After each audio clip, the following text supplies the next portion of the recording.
In my English class in my senior year of high school, we watched Francis Ford Coppola's war film Apocalypse Now as part of our Cerberus unit, where we also read Joseph Conrad's novella Heart of Darkness, T.S. Eliot's poem The Hollow Man, and watched Apocalypse Now and compared and contrasted the similarities and differences between the works, along with identifying common themes of the works, along with writing an essay about them, and two more works of our choosing.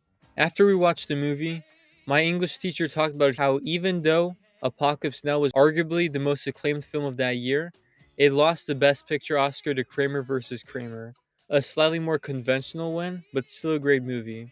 He said whether Apocalypse Now or Kramer vs. Kramer is your pick for the best film that year is up to your judgment, because either way, they are both impactful and great films, even nearly 50 years later. I was one of, if not the only person that really cared about the discussion. But even then, I thought about that argument many months later. But now, I have to disagree with him. Sorry. Because the best film from that year isn't Apocalypse Now or Kramer vs. Kramer. But instead, it's All That Jazz. Bob Fosse's semi autobiographical story about a theater director and choreographer who has the daunting task of starting a brand new musical while editing a film about a stand up comedian. All That Jazz really stands out even in the modern day for how ahead of its time it was on a technical aspect. Joint winner of the Palme d'Or in 1979 along with Kagemusha, and a movie Stanley Kubrick quoted as saying is arguably his favorite film of all time, along with influencing directors like David Fincher, Zack Snyder, and Sofia Coppola. All That Jazz still holds up to this very day for many reasons, but one of them helps it stand out as one of the best films of all time. When people are asked about what movies have the best editing, many people often say films like Raging Bull, Jaws, JFK, Lawrence of Arabia, among many other films. But All That Jazz has better editing than all of those films and any other film. And in today's video, I'll be explaining why All That Jazz has the best film editing of all time. But before we dive into the editing of All That Jazz, what is good editing? An editor's job is to take all of the hundreds of hours of footage recording and craft it into a film that the director and screenwriter envisioned. Editing a film is like cooking a meal at a restaurant. You are the chef and have all of the ingredients and equipment in front of you with a recipe to guide you. But now it's up to you to cook that meal and make it as delicious as possible while tasting the way it should be. After all, if you're making a good steak, you don't want it to taste super sweet like candy, even if it would taste good, as that's not what the customer is expecting. The best editing is one that only includes what is necessary, making long films feel entertaining and captivating the whole way through, and making short films have tons of substance without it feeling rushed. Whatever genre you're working in, you want the audience to know what types of emotions to expect, even if the film differentiates itself from time to time. And creating feelings like anxiety, sadness, anger, or humor is all up to the editor to edit in a way that the tone is consistent the whole way through. Thelma Schoonmaker, known for editing most Martin Scorsese films and is considered one of the most acclaimed film editors of all time, with the most Oscar nominations for editing, winning for Raging Bull, The Aviator, and The Departed, said about editing, quote, "It's hard for people to understand editing, I think. It's absolutely like sculpture.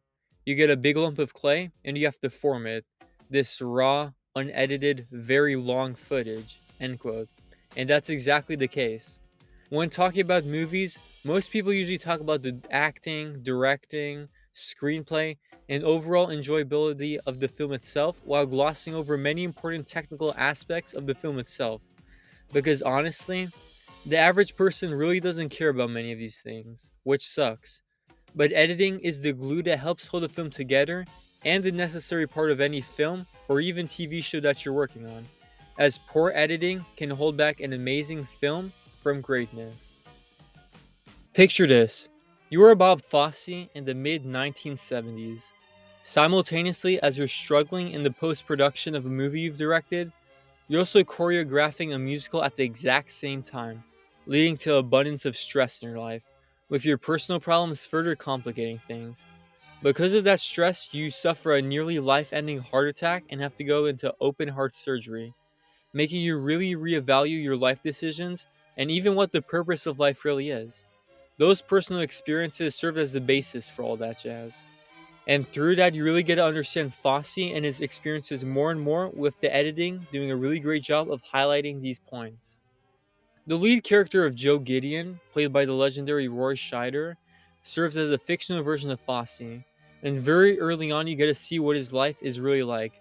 Bouncing around from place to place, woman to woman, drug to drug, his life is chaotic and haptic with no sense of stability, with the editing highlighting all of this brilliantly. The editing is fast paced but isn't too abrupt. It shows the audience how fast paced Gideon's life is, while still showing the themes and bigger ideas of the movie as well. Even when not focused on Gideon, instead, when focusing on the musical aspects of the movie, like the tryouts and different songs, the editing is so smooth and precise that everything flows together perfectly. The two scenes that come to mind are the tryouts, when the dancers are spinning, a dozen or so of them are switching in unison, along with you seeing hundreds of completely different people try out until Gideon chooses the ones he prefers at the end. In the second scene, probably the slowest part of the film, in the dark, the sexualized dancers just dance to the rhythm of the song while the producers just watch, allowing the audience to sit back and breathe in and will understand what they've just watched. I've now talked about the editing of all that jazz a little, but not the editor of the film itself. That man is Alan Hyme, not one of the most well known film editors. He also edited The Notebook, American History X, Network, and also Fosse's previous film Lenny. But that experience on the film and with Fosse helped him grasp a better understanding of Fosse's direction and the screenplay, and allows that vision to be perfectly brought to the big screen. Haim brings this frantic feeling involved with Gideon's life brilliantly through his editing, with all of the technical aspects elevating this specific part very well. Although a completely different part of the film, credit is due to Scheider's amazing performance as Gideon as well. Scheider was on a great run in the 70s, with great roles in The French Connection, Sorcerer, and most notably Jaws, of course. But his performance in all that jazz is on a whole other level. Although his life is crazy, Gideon keeps his emotions at a low and doesn't open up much to others, those bottling emotions and the pain building up in him eventually exploding. Scheider brings this complicated man to the screen, balancing reality and fiction brilliantly in this daunting role, and one of the best performances in the 70s as well. The one section of the film that really makes you understand the frustration of editing and all of the hard work that goes into it are the scenes involved with Gideon editing a film. Directly based on Fosse's own experience editing his film Lenny, Gideon is also in the middle of editing his movie by the stand up comedian, but struggles with it as he wants it to be perfect. Allenheim also has a small role as one of the editors of the film as well. There are so many small aspects of editing that are overlooked, which viewers see as Gideon struggles. Which camera angle is the best for each respective moment? Is there anything that should be cut or trimmed? Will the final product even be good? Or will this be a negatively received flop? Although a relatively small portion of the film, it still stands out as it is not only showcasing a different side of Gideon as an artist, but also relays a specific part of film that is often overlooked. Directing, writing, and especially acting are the most talked about portions of the film, but most other technical aspects are completely overlooked, despite how important they are. Costume design, cinematography, sound, production design, and so many little things help make films the way they are. Editing one of them, with those people being overlooked constantly and not getting any recognition mostly, constantly having to work across film after film in order to just survive, which is why this backbone of the film industry deserves their flowers. Finally, let's talk about the ending, specifically the very, very end of the film. Gideon's dying in the hospital, refusing to change his ways and continuing to spiral towards death, with somehow, maybe a slight chance that he will survive. Gideon then imagines a fictional variety show in his head full of eccentric sets and surrounded by all of the people that love and care about him, while he sings a song called Bye Bye Life, signaling his death. The most iconic scene of the film, through the fast and flashy editing, is a very memorable final scene that sums up the film in its entirety. And once the song finishes and Gideon and the Angel of Death travel along a hallway, we abruptly cut to a body bag of Gideon being zipped up. Most of the time, you would criticize an abrupt edit like this, as it barely gives you the time to understand what just happened. But in this case, just like Gideon's life, the edit was just flying by. It's a very short scene. We don't see Gideon's final moments or the people around him's reactions, just a lifeless body going to a morgue. A perfect ending with flawless execution. Gideon died the way he lived, going a mile a minute, not stopping to enjoy the little things in life, with the editing of all that jazz somehow keeping up with that pace the whole way through, never once letting out. All that jazz, despite its age, holds up better than almost any film from its era, and whose influence we can still see to this very day, influencing the works of directors like David Fincher and Rob Marshall, and whose themes we also see in more modern films like Birdman and Moulin Rouge.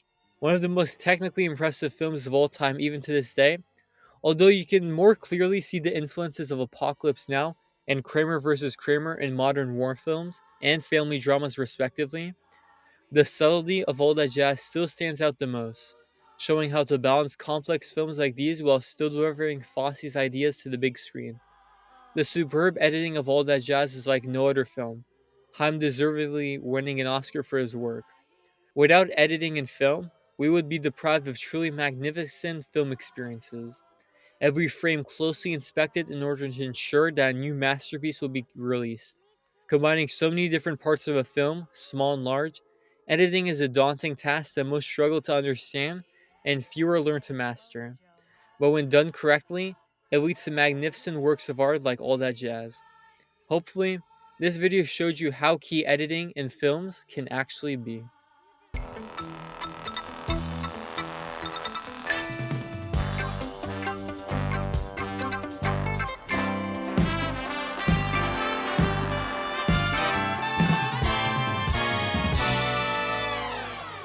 Thank you so much for watching till the very end. If you enjoyed this video, consider liking the video as it really helps out a lot. And also consider subscribing if you want to see more great film content like this in the future and more individual deep dives like this. Anyway, that's all I have to say for today. Once again, thank you for watching and hopefully I'll see you all next time.